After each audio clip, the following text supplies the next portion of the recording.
তোমাদের ফিজিক্স পরীক্ষাটা অনেক ভালো হয়েছে, সাজেশন থেকে হয়তো 90% কমন এসেছে। তো চলো, এবারে তো তোমাদের 15 তারিখ মেকানিক্সের পরীক্ষা। তো এটাতে আমি 45টা এমসিকিউ দিয়েছি, এগুলো ভালো করে পড়বে, এটা 100% কমন আসবে। আর আরেকটা কথা, যেটা আমি ম্যাথসের কথাটা বলছিলাম, দেখো ম্যাথসে কোনো সাজেশন বলতে হবে, ম্যাথস হচ্ছে প্র্যাকটিসের জিনিস। তো ম্যাথসটা তোমাদের প্র্যাকটিস করতে হবে।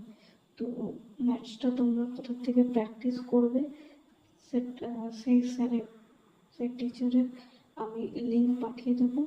আমি যে টপিকসগুলো দিয়েছি আমার ফাইনাল সাজেশনে, সেই টপিকসগুলো, সেই নিউমেরিক্যালগুলো প্র্যাকটিস করে যাবে।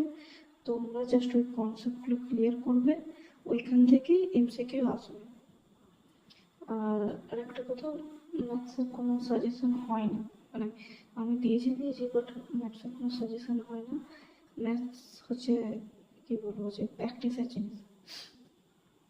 তো যাক, এটা তোমরা টেলিগ্রামে পেয়ে যাবে। আর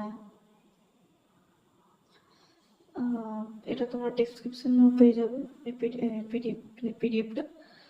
তো যাক, তো তোমাদের পরীক্ষা ভালোই যাচ্ছে, ভালোই যাচ্ছে। তো তোমরা ট্রাই করবে যে মানে কি বলবো, মার্কসটা 50-র মধ্যে থাকবে, মানে 40 থেকে 50-এর মধ্যে থাকলে মানে ভালো।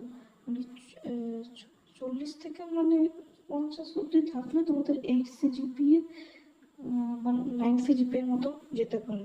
তো 40 থেকে 50-এর মধ্যে তোমরা থিওরি সাবজেক্টের নম্বরটা রাখার চেষ্টা করবে। যাক, এইভাবে রাখছি।